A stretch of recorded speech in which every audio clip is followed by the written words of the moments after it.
Good morning everyone, कैसे हो आप सब। आई होप आप सब अच्छे होंगे और मैं भी ठीक हूँ। तो यहाँ मैं नहा के सुबह आ गई हूँ और सुबह सुबह मैंने कहा नहा लेती हूँ, नाश्ता बनाती हूँ, उसके बाद हम मम्मी नाश्ता साथ में करेंगे। मम्मी नहाने गई हैं।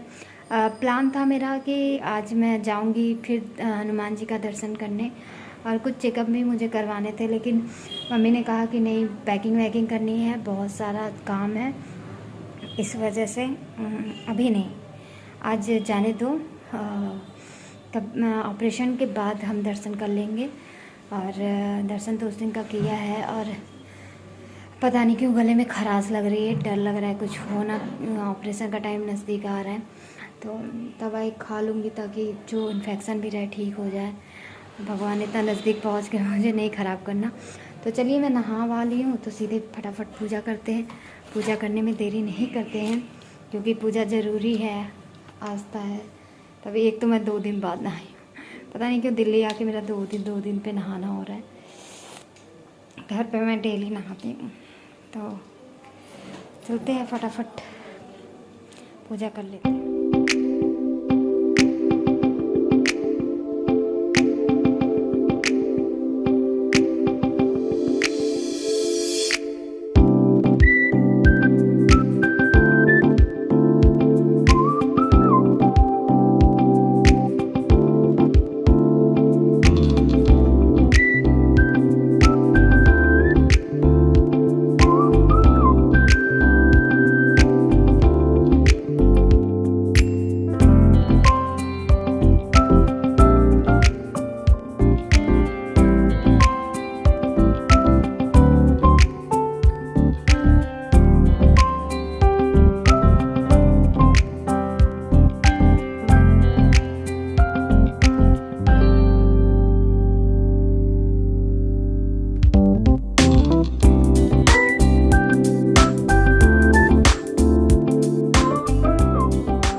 बागेश्वर धाम बालाजी महाराज की कृपा से आप लोग की मनोकामनाएं और जो भी आपकी इच्छाएं हैं और आपका दुख दर्द दूर हो। तो यहाँ मैं पूजा कर रही थी और यहाँ पे फिर माला का जाप करती हूँ और माला का जाप करने से बहुत संतुष्टि मिलती है, लेकिन अगर आप शांति में करो ना तो अच्छा रहता है। तो मैंने सोचा था जब मैं ऑपरेशन के लिए जाऊँगी तो मैं माला अपने साथ लेके जाऊँगी और उसका जो वो रहता है जिसमें करते हैं जाप, तो रख के वो लेके जाऊँगी, क्योंकि मैं वहाँ पे खाली रहूँगी तो मैं करूँगी क्या। तो जाप करूँगी, जितना ही भगवान का सिमरन करूँगी उतना ही मेरे साथ अच्छा होगा और सब कुछ बढ़िया होगा। तो इसी पॉजिटिव थिंकिंग के साथ मैं सोची थी कि मैं एक मतलब अपना जाप करूँगी वहाँ पे ले जाके। और सच में यार जाप करने से ना बहुत अच्छा होता है। आप अगर माला की जाप करो और पूजा पाठ करो ना तो बहुत ही शांति जैसे मिलता है। तो पहले ना मैं पूजा पाठ एकदम नहीं करती थी, जीरो के बराबर रहता था, मुझे कोई आस्था नहीं था, कोई मन नहीं करता था, मैं ज़बरदस्ती करती थी।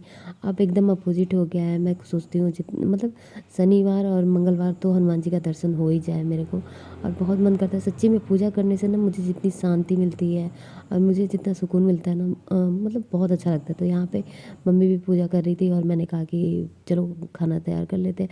तो मैंने पूछा मम्मी से क्या खाएंगी, तो मम्मी ने बोला कि कुछ हल्का सा खाते हैं। अब मेरा भी मन हल्का ही खाने का था। मैं कई दिन से रोटी छोड़ रखी हूँ क्योंकि रोटी मुझे पचती नहीं, रोटी पचने में टाइम भी लेती है, तो मैं गीला वाला चावल खाती हूँ। तो यहाँ पे मैंने ना थोड़ा सा देसी घी डाल दिया था, यहाँ पे टमाटर मिर्च और धनिया काट लिया था बारीक, और बॉयल करके आलू काट लिया था, और देसी घी थोड़ा सा डाला था, और सोयाबीन का ऑयल था मैंने वो डाला था। तो थोड़ा सा मिर्च डाल दिया उसमें, और फिर टमाटर डाल दूँगी और नमक डाल दूँगी ताकि टमाटर ना जल्दी गल जाए। और उसके बाद उसमें आलू डाल दूँगी। यही है, धनिया वनिया डाल के सिंपल सी रेसिपी है और बहुत अच्छा भी लगता है। मम्मी को बहुत ज़्यादा ये चीज़ें ना पसंद है। कचालू मम्मी को बहुत ज़्यादा पसंद है, चाहे हरे धनिए का पीस के, मिर्च का पीस के, लहसुन पत्ती का पीस के, ये सब का बनाओ या ऐसे बनाओ तो बहुत पसंद है मम्मी को। तो यहाँ पे मैंने देखिए फटाफट मैं ना पहले स्लो में आँच पे पका रही थी, फिर उसके बाद तेज़ करके लास्ट में कंटिन्यू चला रही थी। तो इस तरीके से मेरा तैयार हो गया था और फिर मैंने बंद कर दिया। मैंने कहा पूजा पाठ हो जाए, और मैं यहाँ पे पपीता काटने लगी थी। मैंने कहा एक फ्रूट हो जाता है और आलू का चालू हो जाएगा। तो ये नाश्ता काफ़ी है और हल्का है और अच्छा भी है। तो मम्मी भारी नहीं खाने का मन था, मम्मी कह रही थी मेरा भी खाने का भारी मन नहीं है। तो मैं यहाँ पे पपीता काटने लगी थी, तो हेल्दी सा नाश्ता करेंगे हम और मम्मी। तो यही था हमारा आज सुबह का नाश्ता, पपीता मैं काट लूँगी। और इतना पपीता बहुत ज़्यादा हम दोनों के लिए हो जाता है। और पता है मैं ना फल को जैसे काट देती हूँ तो उसके बाद ढक के मैं रख देती हूँ।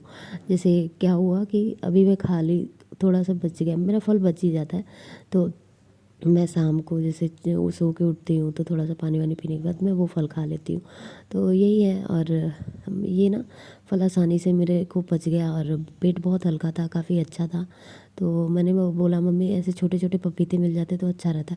बहुत बड़े बड़े मिल जाते हैं और अगर ना खाओ तो आधा काटने के बाद ना सड़ने लगता है। तो यहाँ पे मैंने चाट मसाला डाल दिया था और यहाँ पे मेरा नाश्ता तैयार हो गया है। तो आइए आप लोग भी खा लीजिए। आज का नाश्ता है ये पपीता, जो कि छोटा पपीता था, ज़्यादा नहीं है ये।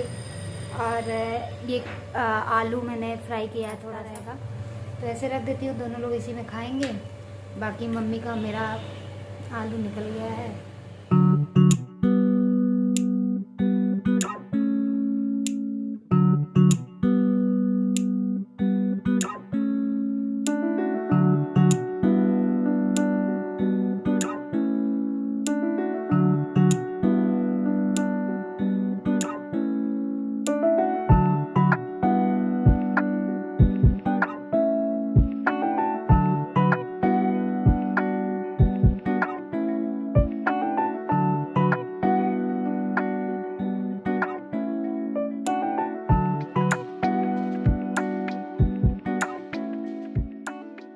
कभी कभी होता है ना, हम पपीता लेके आते हैं और पपीता अच्छा नहीं होता, लेकिन ये पपीता मीठा भी था और काफ़ी अच्छा था। तो यहाँ पे देखिए ये वाला ममा अर्थ का ना सीरम है ये, तो थोड़ा सा ऑयली बेस पे है और मेरा स्किन ड्राई है, तो मैं यही लगाती हूँ, मेरे को सूट करता है।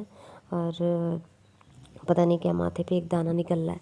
जब इंसान पतला होता है, पेट सही नहीं होता ना, तो उसको पिंपल्स निकलते हैं, लेकिन भगवान की दुआ से मुझे बहुत कम निकलते हैं।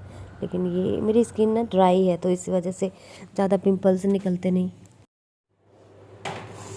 अच्छा, एक कमेंट बहुत ज़्यादा आता है कि मतलब बहुत ज़्यादा लोग करते हैं, पता नहीं नए लोग जुड़ रहे हैं। नए लोग तो नहीं जुड़ रहे हैं मम्मी तौलिया टांग, नए लोग तो नहीं जुड़ रहे हैं, क्योंकि नए लोग ये कमेंट कर ही नहीं सकते। उनको क्या पता कि भैया भाभी मेरे कहाँ रहते हैं, नोएडा में रहते हैं, कहाँ पे रहते हैं।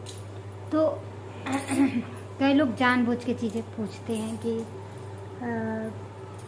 आप अपने भैया भाभी के यहाँ से क्यों नहीं अप डाउन करती, आप अपने भैया भाभी के यहाँ क्यों नहीं रहती। तो मैंने जो कि कितनी बार हर वीडियो में कमेंट में रिप्लाई किया है और फिर रिप्लाई कर रही हूँ। वंदना कुमारी ने कमेंट किया था कि आप अपने भैया के यहाँ क्यों नहीं रहती, कल ही कमेंट किया था।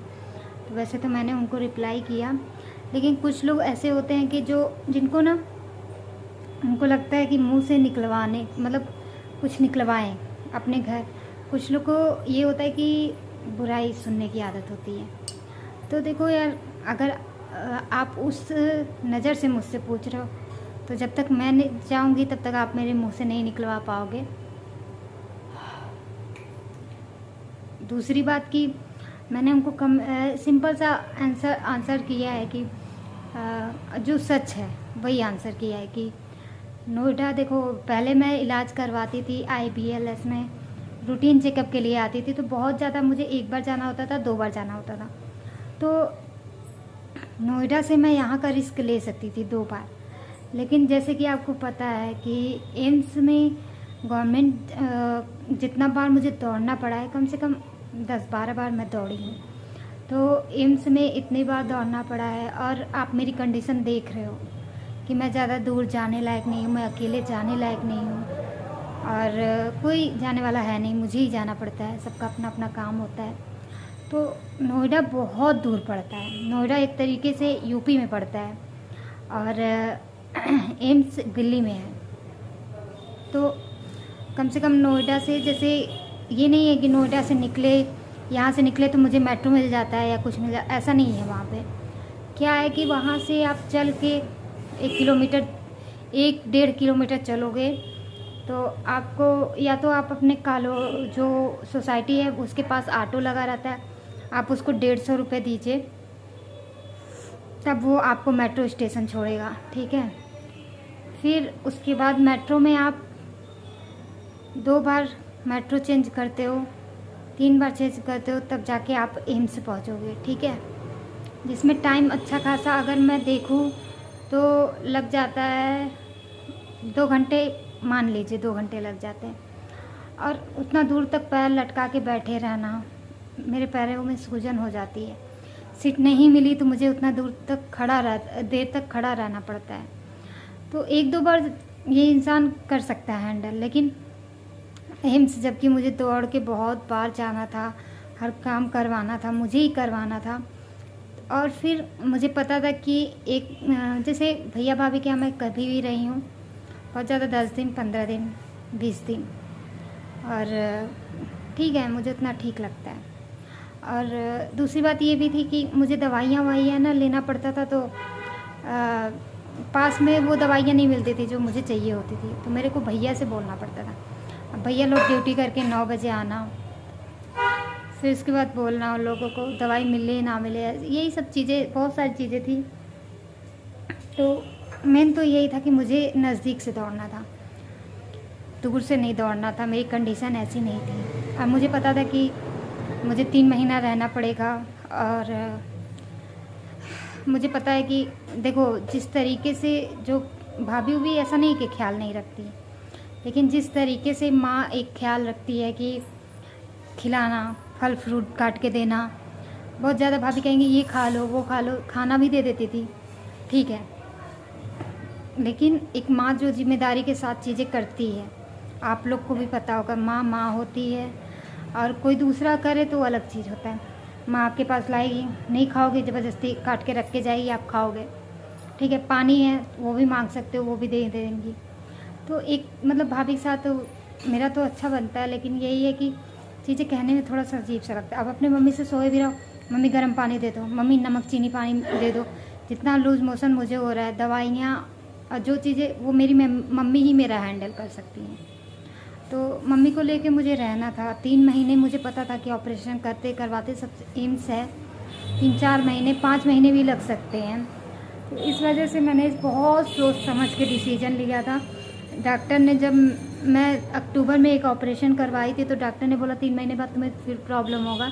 मैंने कहा मेरे पास ताकत हो जाए, मैं इस बार एम्स में दवाई करवाऊँगी और एम्स के आसपास ही रूम लेके रहूँगी, ये मैंने पहले ही डिसाइड कर लिया था। तो और फिर मुझे नहीं पता था कि मैं इतनी कमज़ोर हो जाऊँगी, और इतनी कमज़ोर होने के बाद तो कोई चांस ही नहीं है यार कि मैं नोएडा से दौड़ूँ यहाँ एम्स के लिए। तो एम्स के पास हूँ, यहाँ पे 15 मिनट लगता है ऑटो से, बस से लगता है 20 मिनट, और मेट्रो से लगता है, एक मेट्रो चेंज करना पड़ता है, जैसे 4 ही स्टेशन है।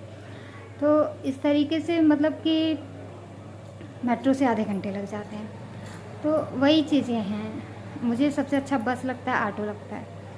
तुरंत निकला, बस पकड़ा, सीधे एम्स के गेट पे उतार देता है, और वहाँ से पकड़ो सीधे यहाँ पे उतार देता है। प्लस नीचे सारा मार्केट है, जो चाहिए सो ले लो, दवाइयाँ हैं, बहुत सारी चीज़ें हैं। वहाँ पे ऑनलाइन चीज़ें मंगाने में ना बहुत चीज़ें, मुझे कोलैबोरेशन के लिए भी प्रॉब्लम होती थी। ऑनलाइन चीज़ें मंगाने के लिए मुझे सोचना पड़ता था क्या एड्रेस डालूँ, क्या, बहुत सारी चीज़ें थी। तो इस तरीके से मेरा यही था कि मैं उतना दूर दौड़ नहीं पाती, सच बताओ तो यही था रीज़न, इसलिए मैंने यहाँ पे लिया। कोई बड़ी बात नहीं है यार। लोग ऐसे पूछते हैं आप क्यों उनसे दूर रहते, अरे यार, अगर फैमिली मेम्बर अगर कहीं दूसरी जगह रह रहा है तो इसका मतलब ये नहीं है कि उनके बीच में कलेश है या बिगड़ा हुआ है या कुछ ऐसा है तभी वो रह रहे हैं। सबका अपना सोच होता है, सबका अपना विचार होता है यार, और बस यही बोलना है, और मुझे कुछ नहीं बोलना। बाकी जिसको जो सोचना है सोचो। बहुत लोगों ने पूछा आप वहाँ क्यों रहती हो, मम्मी से भी मतलब कुछ सामने से भी लोग पूछे आप वहाँ क्यों रहते हो, दूर क्यों। ऐसा नहीं है कि मम्मी और बड़ी मम्मी दुश्मनी है तो वहाँ ऐसे वैसे रह रही हैं, नहीं, मेरी वजह से मेरी मम्मी यहाँ पे रह रही है। मुझे यहाँ पे कंफर्टेबल रहना है, रहती हूँ, मैं अच्छे से रहती हूँ। तो यही है चीज़ें। यहाँ पे मैं मम्मी को छोड़ के अकेले चली जाती हूँ, पास में ही है एम्स। तो बस यही रीज़न है और कुछ भी नहीं है। लोग बाकी लोगों को, कुछ लोगों को नमक मिर्च चाहिए होती है। और कुछ लोग नहीं जानते होते, वो मुझे मैं तीसरी बार ये वीडियो बना रही हूँ। तो आई होप आप लोग समझेंगे, जो ये चीज़ें बार बार पूछते हैं बस उनके लिए है। बाकी मेरे सब्सक्राइबर जो हैं, जो मुझे स्टार्टिंग से देखते हैं, कमेंट करते हैं कि दीदी मैंने स्टार्टिंग से आपकी जर्नी देखा है, आप बहुत स्ट्रांग हो, तो वो मुझे समझते हैं। उनके लिए तो मुझे कोई भी जवाब देने की ज़रूरत ही नहीं। तो चलिए, जो है सामने है, ठीक है। और इसी के साथ वीडियो का एंड करती हूँ। बाय बाय, टेक केयर, ध्यान। हेलो एवरीवन, कैसे हो आप सब? आई होप आप सब अच्छे हो गए और मैं भी ठीक हूँ। तो यहाँ नहा धो के आ गई हूँ मैं, और मैंने कहा पहला काम आपका मैं आपके लिए कर देती हूँ, क्योंकि